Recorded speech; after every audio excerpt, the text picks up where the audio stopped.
Now, there's a good example of this in Tim Ferriss's book, The 4-Hour Work Week, where he talks about, he wanted to make a New York cheesecake. Mm-hmm. And he hadn't done this before, but Mm-hmm. he looked up a recipe, went out and got all these expensive ingredients. He decided he was going Yes. to make a big New York cheesecake. And something went wrong, and it didn't set. It just ended up being this big thing of liquid. So he sat down and ate it all because he'd put all this money into the ingredients. And that is the sunk cost fallacy in action. Your unwillingness to cut your losses and move on.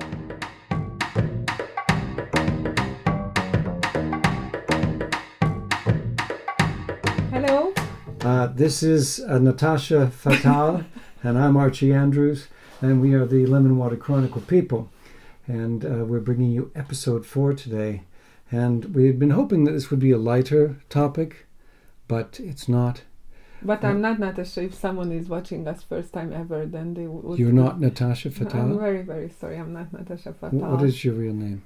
Édes Burgonya. Édes Burgonya, okay. No, so this is Rob. And this is Edina. And as I mentioned, we are the Lemon Water Chronicles people. And today's topic is the belief that we are rational creatures. And we are not. Well, I don't know. I think we are. I've really enjoyed researching this topic today. And I think underneath it all, we are, of course, we're here. We're doing all this technological stuff. We're bringing our ideas to people. We couldn't, as a species, have created all this infrastructure if we weren't somewhat rational. Mm-hmm. So we're capable of rational thought. But we're not the only creatures who are. Aha. This is a fascinating thing. Elephants. Mm-hmm. Dolphins, I guess. Dolphins, octopuses, other primates. Mm-hmm. They're all capable of doing things like planning ahead. Inference. Inference. Inference is,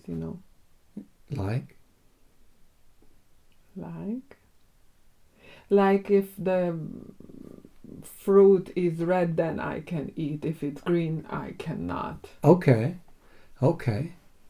Yeah, and parrots and they use tools like cooperation and coordination and even generalization. Mm-hmm. Did you know that parrots could generalize?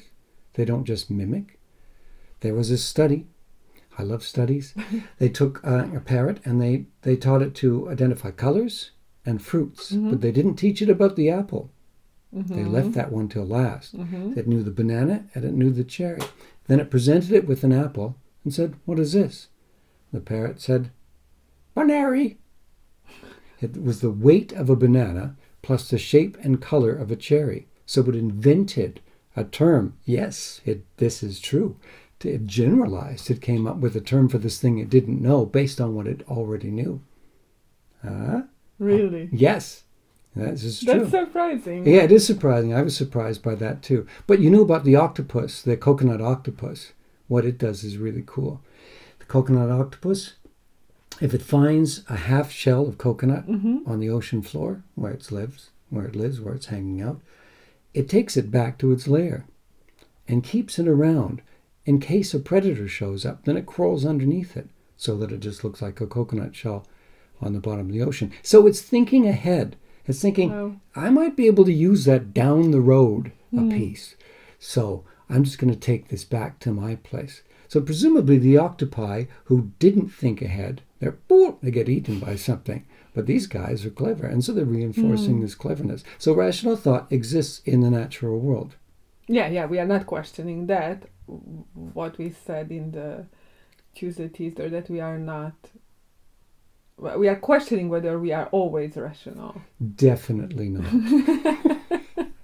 Definitely not. Everyone thinks the other person is the irrational one, but we're all capable of massive irrationality. We even have names for the different types of irrationality. And because of your background in psychology, you will know way more of those names than I do. Okay, drop it. Drop it. Okay. Cognitive bias. Oh, nice. Yeah? Yeah. Yeah. This is, okay. Your definition is probably better than mine. Just go ahead. Go Okay. ahead. Cognitive bias is where you only accept information that reinforces what you already believe, and you reject everything else. So the chances of overturning an existing belief are quite small. And there's a reason this exists, because 2 million years ago, we're little naked apes living in trees, and we had to be able to think on our feet, all four of them, in order to survive. Because we weren't the fastest, we weren't the strongest, we didn't have fangs or claws or spiny things on our back to protect us, no venom, nothing like that. We're just little naked scared monkeys out in the dangerous world. So we had to be able to communicate, and we had to be able to think very, very quickly, make decisions. Is that sound behind that bush a predator, or is it just the wind? Well, false positives would save your life. So it reinforces this idea that it's better to make a mistake and to think it's a predator when it isn't than the other way around and get eaten by what you thought was the wind. So this is where a lot of irrationality creeps in. Historically, we needed it. We needed to be able to decide quickly. And it was okay to do what a smoke detector does when it detects burnt toast. It goes off. And it's better to be in the safe side. Yeah, it's better than losing your house and your family and all that. So this is why, much better. So this is why that mechanism exists in us, that we're ready to believe something that might not be true, because it doesn't matter if you're wrong, if it saves your life. But these days that mechanism is less relevant and goes a little bit crazy sometimes. And paves the way for cognitive dissonance. Ooh, another term I love. Please tell me about cognitive dissonance. Cognitive dissonance is a great term and a great concept, and I think it's highly true how humans are navigating themselves inward. So cognitive dissonance is when you have an experience and you have a belief, and these two are not overlaying each other. But your belief is stronger than your experience. So you are relying more on your belief than your own experience. I'm saying an example. In Hungary, the leadership is autocrat, and lots of people are living in a very miserable condition, right? They cannot afford quality food. They cannot afford basic stuff. But their belief is that our prime minister is protecting them from migrants, from war, from aliens, and so on, purple elephant, whatever, really. And when someone is asking them whether this is a good leader, they say, yes, Orbán Viktor is a great leader, they protect us. And the reporter starts to ask more questions, but how is your everyday life? Oh, I cannot afford to buy medicines. And they are not really able to, if you have a huge cognitive dissonance, you're not really able to connect the dots, because your belief is so strong, and you are, protecting that belief, because if you are questioning that belief, you have to question your whole life. Okay. And that's too much. So, like an ostrich, you are just putting your head in the sand. You are in your tail, the cognitive dissonance starts, and it's kind of how they're protecting you, like how do you say, a shell, and that's it. Well, could that mechanism have arisen from pre-human species, and the situation where you're mapping the world, everything is dangerous, that mushroom could kill you, so better not eat any mushrooms, that snake might kill you. You're constantly having to map and make decisions about what is dangerous and what isn't, And you don't have time to reevaluate every decision. So once you've glommed onto an idea that this is safe, this is not safe, that person is a good leader of the country, then you've got a built-in disinclination to revising it, because that takes more effort, more energy than you have. You've already moved on to the next decision that you have to make. Exactly. There is this cognitive economics in our brain. It's always balancing it, whether it's worthwhile to do something or not. And if you have very strong beliefs, like rock solid, it's lots of effort to questioning those. So better just thinking in boxes, panels, not, because questioning is very cognitively tiring, because you need several hypotheses. You have to test them, and after you can choose what was the best hypothesis which is actually working. But if you have a strong belief, then you can save all of the mental work. You don't have to think anymore. So, ta-da! You are a happy person.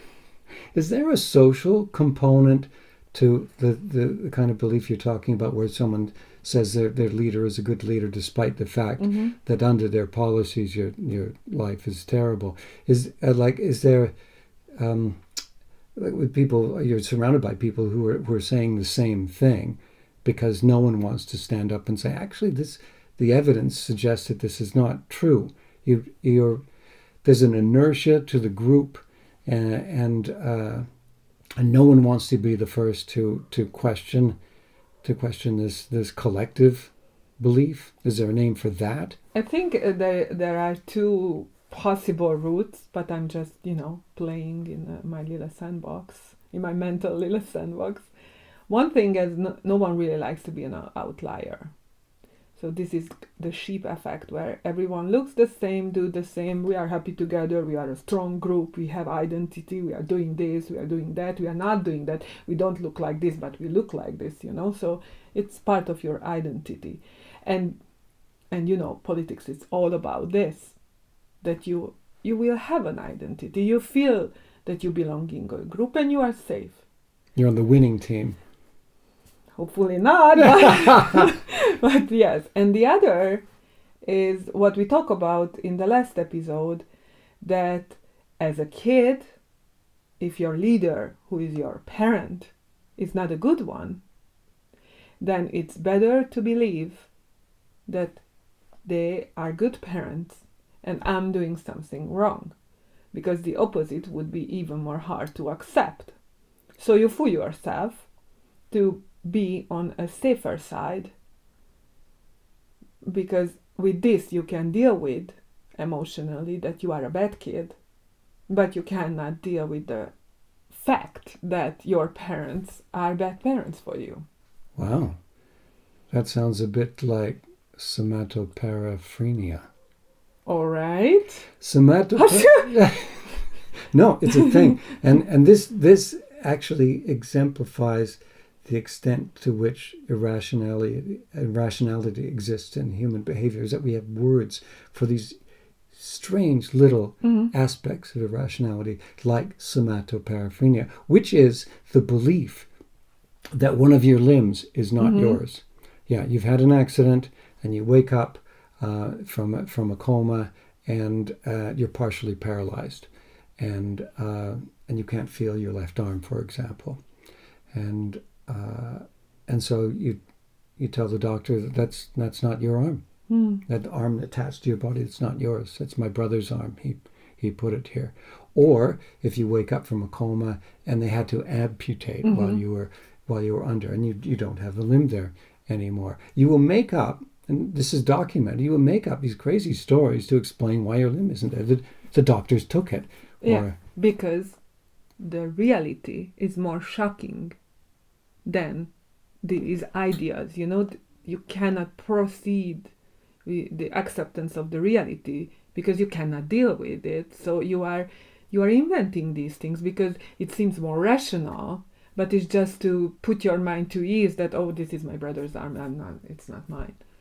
So the existence of those extreme examples makes it easier to understand the ones you were just talking about, where someone accepts that there's something wrong with them if their parents are not good parents. It can't be the parents' fault. You cannot question that. You need that rock in your life, even if they're a horrible person who's ruined your entire childhood. It's got to be you. You must have done something. And when it's it's continuing in your bad relationship. How many times we saw this, that someone is living in a bad relationship, even physical abuse, and that person is more willing to believe that she deserved that slap, or she deserved that verbal insult, or she's saying, oh, he's joking, oh, he's like that. It's more easier to accept to the victim that this is part of the normality than firstborn, then faced with the fact that she married to an abuser and her marriage is a disaster, so her life is a disaster. It's easier to coloring out the picture, just decorating it, and no, it's not so bad. And after, if someone is coming out, and how could I do that? Exactly this way, because you were in full cognitive dissonance to protect your identity, because you cannot be the one who is abused. You cannot be the one who went under someone so much, the shame and the guilt again. Mm-hmm. So these are coping mechanisms, not really good ones, but still this is how your soul is surviving until you are able to accept the reality. That sounds a bit like what's called the sunk cost fallacy. There's a good example of this in Tim Ferriss's book, The 4-Hour Work Week, where he talks about, he wanted to make a New York cheesecake. Mm-hmm. And he hadn't done this before, but he looked up a recipe, went out and got all these expensive ingredients. He decided he was going to make a big New York cheesecake, and something went wrong, and it didn't set. It just ended up being this big thing of liquid. So he sat down and ate it all, because he'd put all this money into the ingredients. And that is the sunk cost fallacy in action. Your unwillingness to cut your losses and move on. And this is another thing that keeps people in relationships. Well, we've been together for 10 years. We have a house. We have 3 kids. Yeah, we can't break up now because we've been together for 10 years. So you put up with the shit. You are just trying to accept the abnormality, and which is so horrible for me, that you got used to the abnormality so much. It's so familiar to you that it's turning to normal. This behavior that we just talking about, that when your life is a disaster and you cannot accept that, you got used to the mistreatment. This is the familiar treatment for you, and lots of time familiar means safe, even if it's not safe, because this is the only thing that you know. So it's easier for your brain to accept it, to tell itself that this is normal, that being criticized all the time is normal. Because you don't have to take a risk, and you don't have to question yourself. Where is your responsibility in this whole story? It's disturbing. Because we've always believed that we're acting rationally. So if you are starting from that baseline, then you will trust in all your decisions, your own decisions, your decision to stay in a bad relationship, or in a bad job, or a religion that you can't defend on a logical level. You say, well, I have faith, so I don't need to think anymore. It's a box, it's like, it's a panel that it says the word is like bam, bam, bam, bam, bullet points. You have to behave like this, bam, bam, bam, bam. And then you don't have to do your own investigation. How is the word? It saves lots of cognitive effort in the end of the day. but the question who you are is not really raised up. So if you are going for a life when you are an outlier, and you're constantly thinking, you're constantly questioning, you have self-reflection, and you are comparing and analyzing, that itself is super tiring. But you lose the feeling of belonging. You lose that you are part of a big community. You are lucky if you find 2-3 people who think like that, you know, in your your circle, or yeah. your sphere. Well, if individuals are capable, or they need to be irrational just to survive an unpleasant situation or even a destructive one, and if groups can believe that their political leader is a good one, even though he's making everyone's lives miserable directly or indirectly, then is there an ideal group size? Because I think of a group of scientists or a team in a workplace. There must be an ideal group size where rational thought, where people are embarrassed to be irrational. They're just enough peers that that they have a motivation to stay logical, for fear that someone else will say, that doesn't make sense, what you've just suggested there.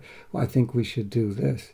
But I guess if there's a really dominant person, like a narcissist or someone like that in the group, a control freak, then the tendency is to just follow that person, even if you feel that their ideas are crazy, like the Milgram effect, that experiment, horrible thing. Anyway, that's a sidebar, but that a leader or an authority can make people follow a group that's. But I like to think, maybe this is just the idealist in me, that there is an ideal group size or dynamic where, because it happens in science all the time, there's a systemic obligation to make everything rational and provable, and if your group proves something, then you have to document it in a way that another group you're completely unconnected with can prove the same thing using the same apparatus. That there's a reinforcement of logic and rationality and checks and balances in place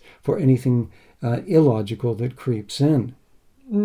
What you just said, it's kind of the ideal science, but I have a bad news that science made by people, so this untouched pure thing, I'm questioning its existing. I believing in science. I worked as a PhD candidate, but I saw that, behind great ideas that could put forward humanity are executed by people.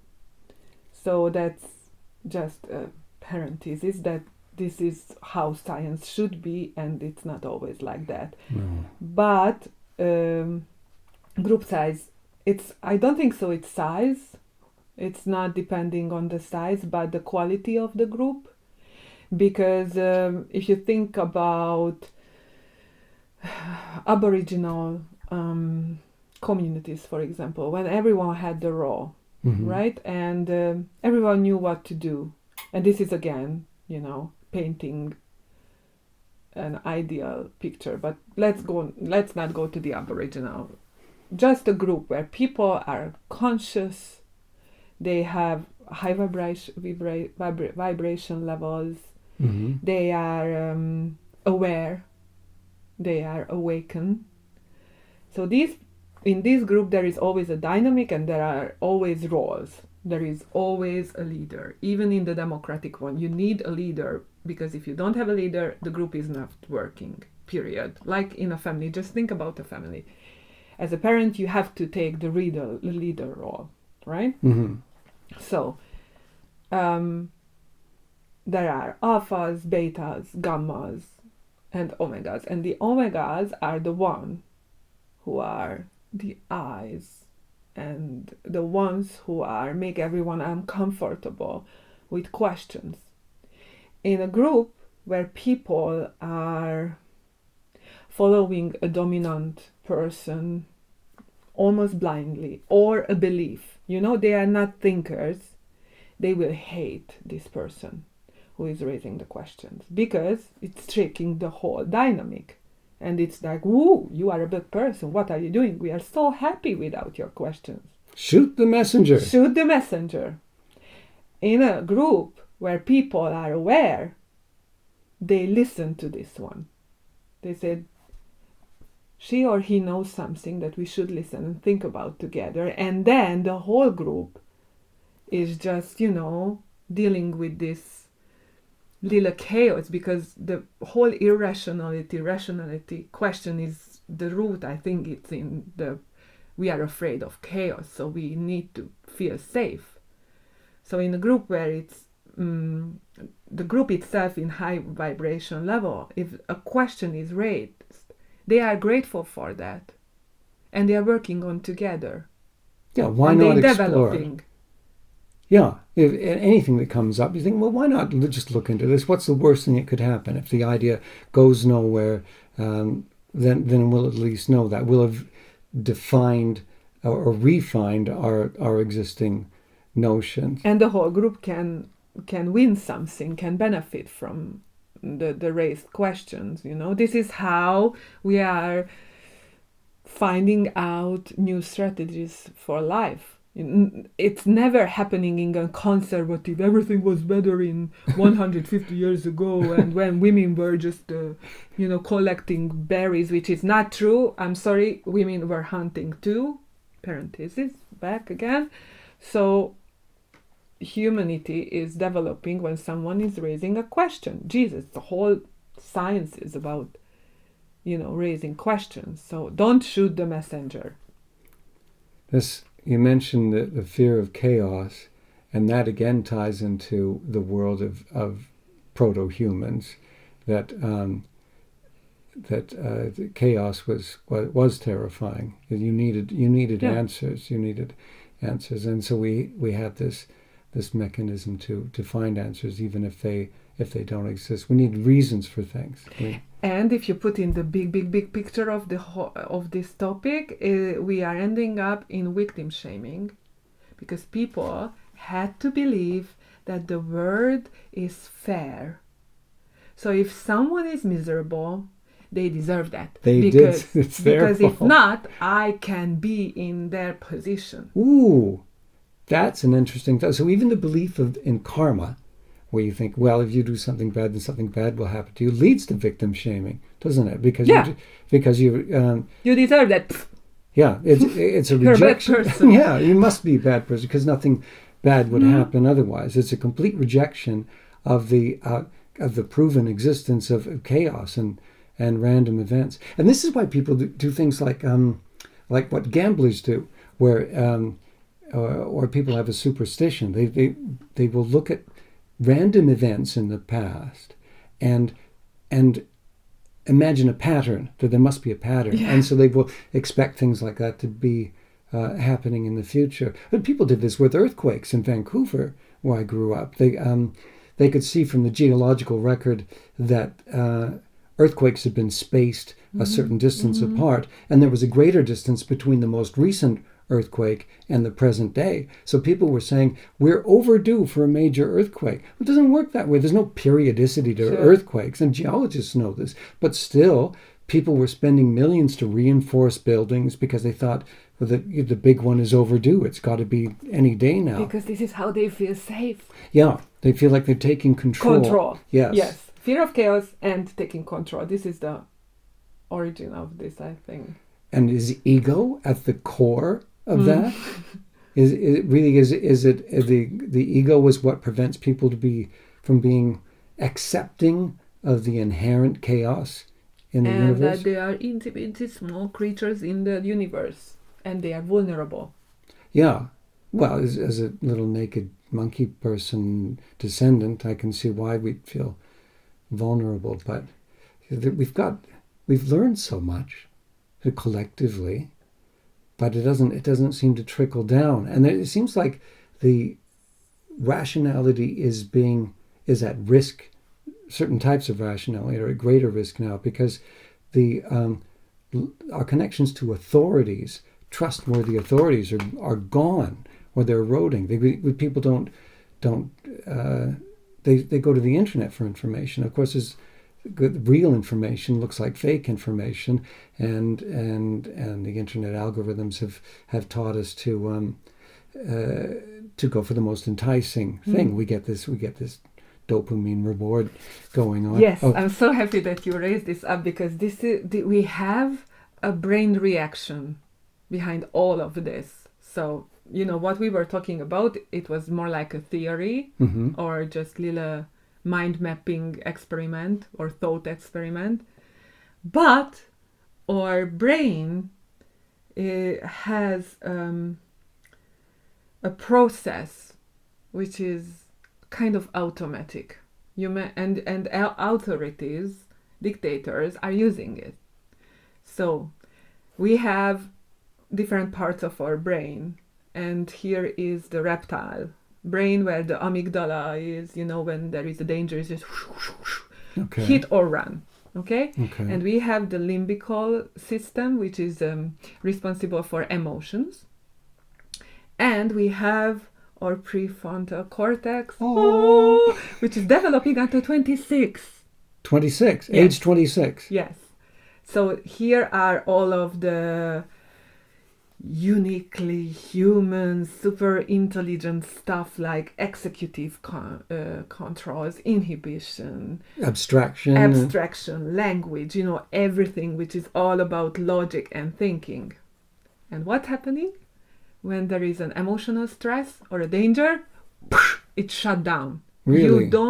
You can't reach your prefrontal cortex as much when you are able to think on your feet, because you are calm, you don't have cortisol and dopamine like this in your body.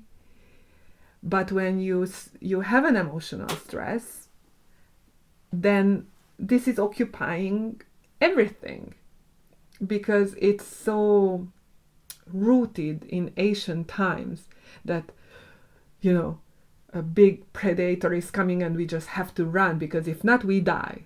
So it's a system like this. So when a 2-year-old having a tantrum and you want to discipline, don't do that. Okay. Because I promise. It's not like you as a general, personal pronoun or whatever. So because the prefrontal cortex is not available, not even developed, but what is developed is not available. So you can't address them on that level. You have to deal with this. You have to calm down, and you have to calm your baby, and when everything is okay and settled back to not amygdala, oh my gosh, I'm in danger, then slowly your rational, logical brain will be activated again. I can really feel when my prefrontal cortex is saying, bye, adios, I'm going away, I'm not here anymore for you, just go ahead, your little reptile bunny. When, for example, before we travel and the time is very short, and when we are late, and I feel this, and the dopamine is just is all over me, then I'm not kind and calm. I'm like, you have to do this, you have to do that. So we all experience how irrational we can be in everyday circumstances. When your stress level is so high, we still have sayings that, you cannot think on your feet. No, it's literal. You can because your limbical system is doing this inside your brain. And internet use preys on that, doesn't it? Yes, so the propaganda and the internet and all of this fake thing is doing that. They are just pushing this button, and you are afraid, you are stressed, you are anxious, so it's easier to influence you, and you will believe what they say because you don't have access. It shuts down. Yeah. Wow. And this is so deeply rooted inside us to try to be in the safe side, that we would do anything for it. This must be related to addictions, like when you can't stop. You know you're doing something that's harmful to you, and you can't stop. You want to stop, maybe, but you just can't, because it's activating a more primitive part of the brain, this reward system. Yeah, and what we just learn about these YouTube reels, so it's really good that we are making almost an hour-long video where you can think, because in the reels we just learned that scrolling and watching these shorts, TikTok and that sort of thing, TikTok and YouTube shorts and Facebook shorts or whatever, it's very impulsive, so it's rewarding your dopamine system, it's your brain, the dopamine is just raising up, you have lots of satisfaction, so it's harming your memory, your focus, your the reward system, for long term work, 5 or 3 times more than moderate alcohol consumption. You're kidding. So you don't have to drink to go for addiction. We know that, but even if you are, there was a campaign in Hungary, probably in North America too, that in the cigarettes there were some pictures showing horrible lungs, diseased body parts, missing legs. We just cover it with a nice little stuff that you could put on the box and stickers keep smoking. Yeah, and people don't even cover those. They will pay for a product with this horrible warning on it. Can you imagine if every product had that? You will turn big and fat if you eat too much of this, or And just because you got used to it, you don't care. You don't care the facts. You don't care that actually you are harming yourself and sending yourself slowly to death, because this is what I do. This is who I am. This is part of me. Wow.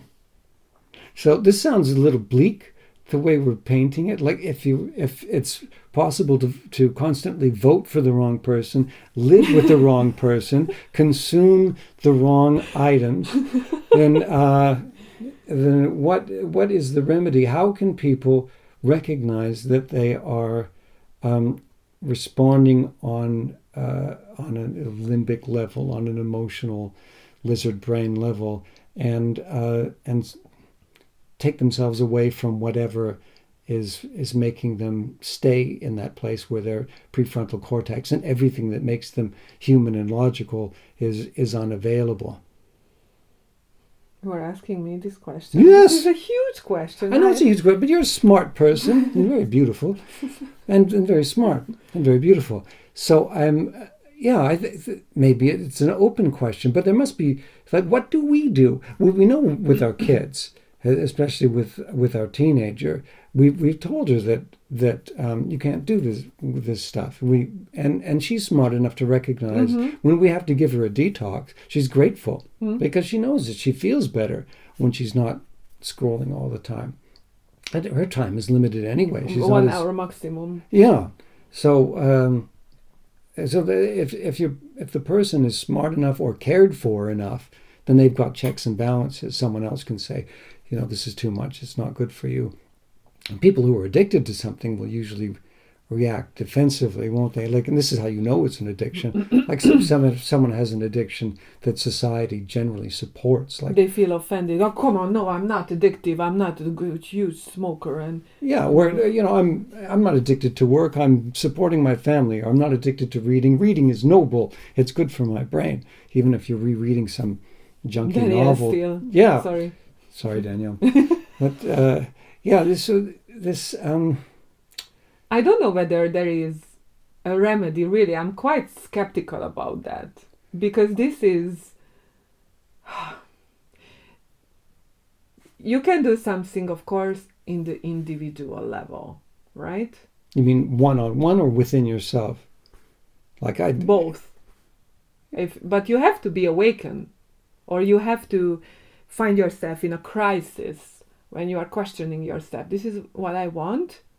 I know some people who had alcohol addiction, for example, and their life went so bad that suddenly there was a moment when they saw themselves and they said, I don't want to be like that.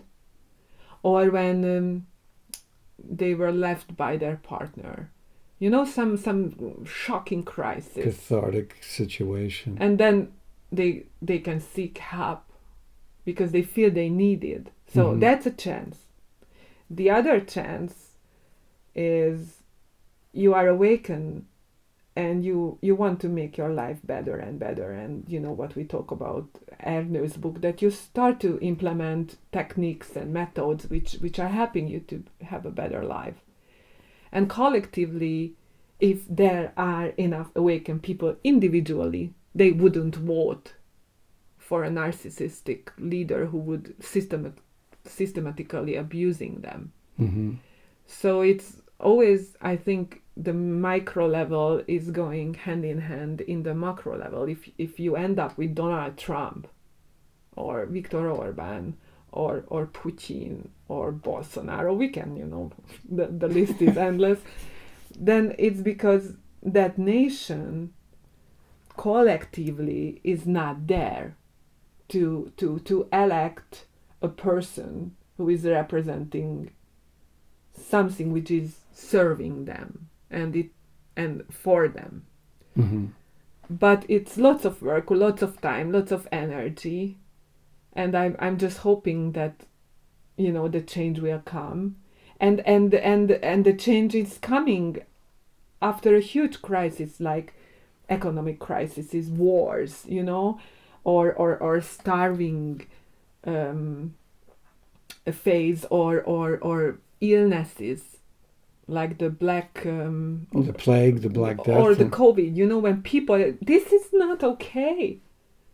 So then I think the crisis could bring the real change, and now we have so much like the climate crisis, you know, what's happening in Gaza, and really Donald Trump and Putin. So we see, you can feel in your skin that something is not okay. So more and more people, I hope, they want change, and this is how the awareness raising will happen. I wonder if there's something in the big picture with on the national level that's equivalent to like when someone notices you've got a problem of some kind, you're in a bad relationship or you have an addiction, and they hand you a book. And they say, you know, and they've tried to give you advice, and you haven't listened, you've acted defensively. They just sort of leave a book, and if you are open to that, it gets right inside you, and you read this and think, this is me. This abused person in this book is me, or this workaholic is me, or this alcoholic is me. And then you've got the beginnings of change within you. But you need that spark. You need the spark, yeah, and you need the person who can put the book in front of you. But I wonder what can happen in the bigger picture that can save an entire society the way a friend can save you by handing you a self-help book that happens to push the right buttons inside you.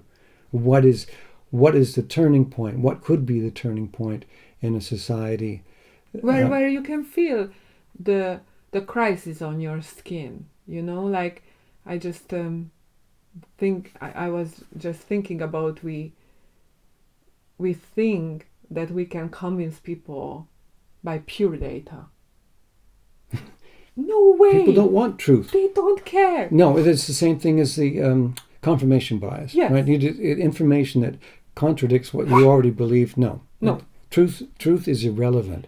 So, if truth is irrelevant, then you have to experience on your own skin intellectually it's going here. That this is a learning process. That I'm going to the shop to buy food. I could buy this amount of food for 10K. The next time when I'm going, I have less and less items. And then people are saying that I couldn't buy fruit this time because my money wasn't enough. But this is a learning process, and they wouldn't blame the leadership first. It's, the UFOs and Brussels and the European Union or whatever. Yeah.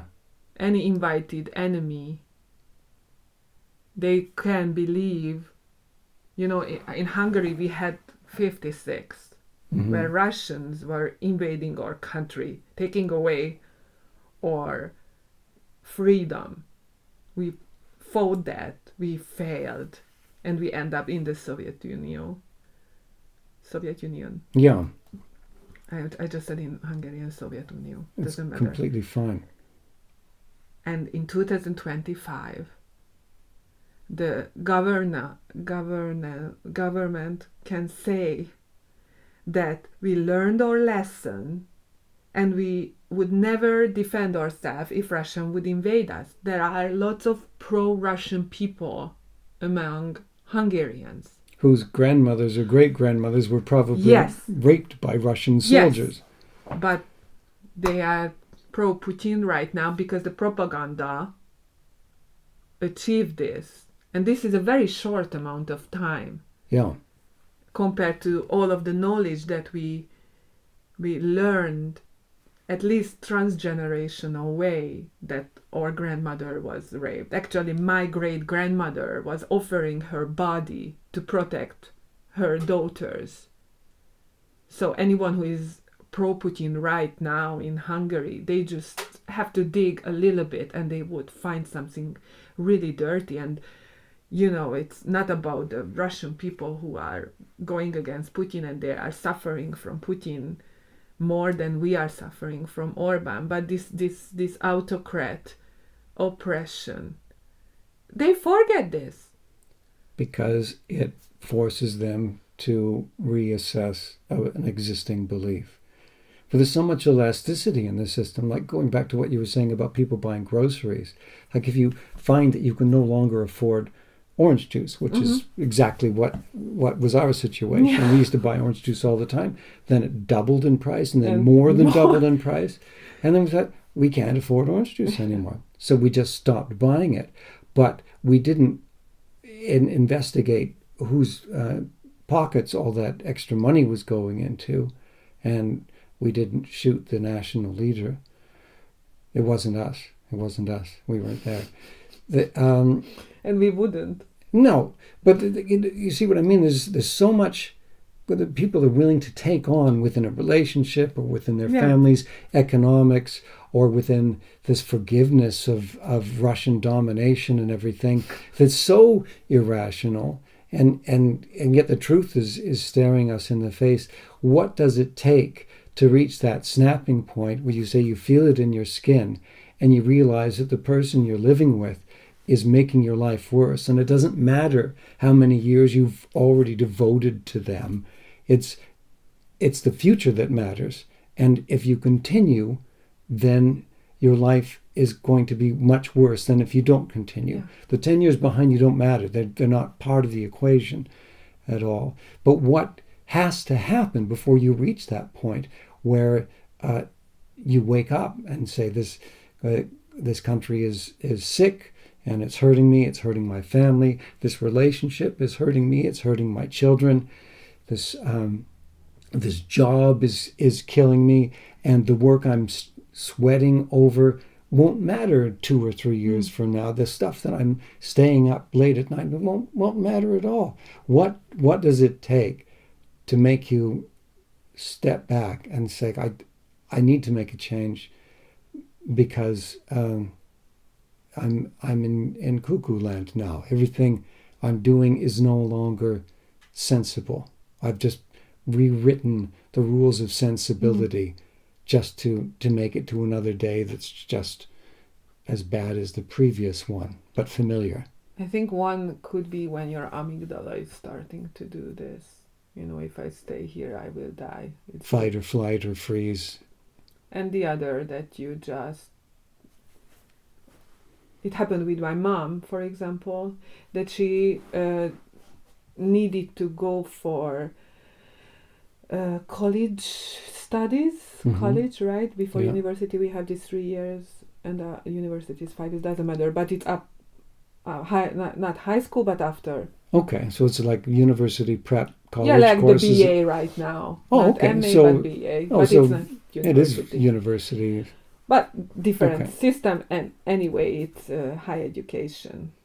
And she was learning to be a preschool teacher, and suddenly she saw women around her who didn't have the same life as her. And because, she was training her brain, her awareness started to raise up too. And she just, that this is possible to live like that. And this was exactly the point when she started to make distance from my father.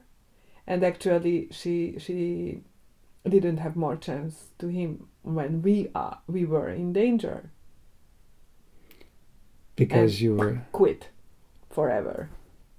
You were losing your house or something. Yeah. So I think this could go really hand in hand, because you are able to realize that you are in danger, because you are at that level that you can see yourself quite objectively, that if you stay here you will have horrible consequences. So we can detect big dangers, big sudden dangers, more easily than we can detect dying 8 years earlier because we've been smoking our whole lives, or becoming a small, broken, unhealthy person because you've been in an abusive relationship. You're not bruised, but someone has been criticizing you so much that you don't trust or believe in yourself anymore. Yeah, we have this saying that you put the frog in cold water, and after you turn the light under the pot, so the frog is got used to the warmth, and suddenly it would be cooked. You got used to the mistreatment. So in a case like that, what kind of cathartic thing can take you out? Like you feel like the fire is under you, so you jump out the water or you will die. Maybe the need. Okay, this is a theme we come back to from time to time. If you are self-aware, and if you love yourself, not you think you're the best driver on the road, but if you genuinely love yourself, then you will be more sensitive to things that are not right, that are... Yeah, I just wanted to say that if exactly the same, if you love yourself enough to be connected to your body, your soul and mind, then you feel the first scratch painful, and you say, no, I don't want this. You don't have to wait until someone is doing this, because you will lose your hand. You are going away. Your mum must have loved herself enough to want to further her education. And when she was getting more and more aware, this increased awareness, you said, is what made her more aware of the problems in her own situation. And a better future for her kids. That's a huge motivation. That you don't want the same for your kids. So you need to change. Woohoo! Wow. Brave up, So, rationality. What can we conclude? We can conclude that we're all capable of irrational behavior on the individual, family, group, nation, no exception. I global think except level. Dalai Lama, maybe, these enlightened people, but question everything. Don't be afraid to question things. Don't question everything, because that would be very not tiring. Paranoia. I don't mean that level. Yeah. But I mean, don't accept things on faith. It's a horrible word. Like giving to you. This is how it is. Yeah. If you believe in something, it has to be strong enough to withstand analysis, to withstand testing. Your relationship, your belief system, your political views. You shouldn't have to reject what the other side is saying in order for your side to make sense to you, in order for you to believe in it. So you should be in the mindset where you can welcome the friend who is saying, I think you might be in an abusive relationship, or the spouse who's saying, I think you're working too hard. I think this job is damaging you, is changing your spirit, or the neighbor who says, we can't afford to feed our kids anymore. We couldn't afford medicine, and our girl is sick. I think things need to change in this country. Then you're on the path to rescuing our individual and collective prefrontal cortex, the thing that makes us human, the things that makes us capable of doing podcasts instead of eating roots and berries all the time. It was better, by the way. No? Roots and back in the old days. Yeah. Now, okay, if this isn't too big of a sidebar, I was thinking whether the idea of conservatism, not as a political movement, but the concept of small c conservatism, keeping things as they are, is a manifestation of this idea of not wanting to reassess an existing belief. Fear of change, fear of chaos. Fear of change, fear of chaos. But if those ideas that form the platform of large C conservatism are valid, if they're actually good for people, if they make sense, then you should be able to bring on all the contrary viewpoints you want, and everything that should stand will still stand. And I think we didn't turn our timer, but we are at the probably edge of... I'm sniffing 61 minutes, something like that. But this could put in a nice frame that what you said is how we are learning. We don't have to relearn everything. We have boxes which are useful. This is our heritage from our great grandparents, that we don't have to reinvent everything, because Jesus Christ, that would be so tiring. We can accept things how, like, the earth is round. Some people don't accept that. I know, but we need the alufolia or whatever. But these are the general knowledge. We have a pool. This is how we teach infants from that pool. We are not inventing everything, because it would be super tiring. This is how why schools exist. And so we as a species can move forward. Exactly. So you accept the general knowledge that you receive from your ancestors, and we're receiving through transgenerational cells and memories and everything, So it's there in that big pool, and we are doing the things how it was done 100 years ago, but you have to find a balance between accepting these panels, because this is how you are navigating yourself in the world and it's working, and the openness for questions and change and experiment. So you have to be quite resilient when you use one or other, because if you're stuck in one, then your life would be very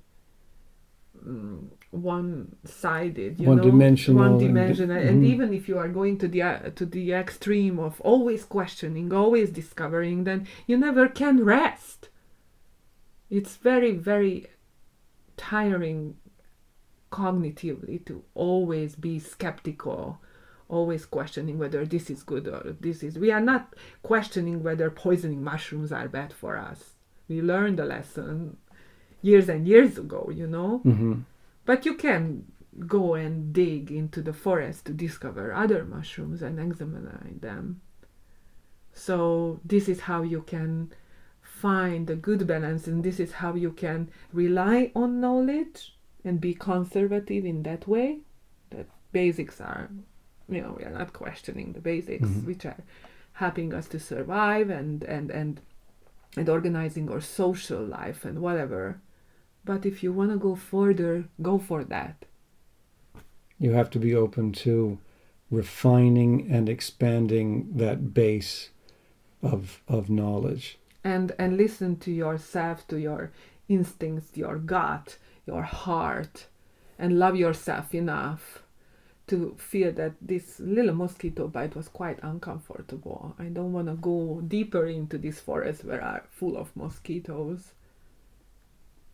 Just listen to yourself and, you know, have people around you who are better than you.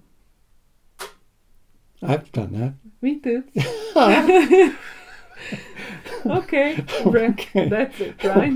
I guess think so. so. Thank you for listening. Yes, thank you very much. Please follow us, subscribe, and comment. Please leave comment. We would be so happy. Yeah, feedback is a wonderful thing.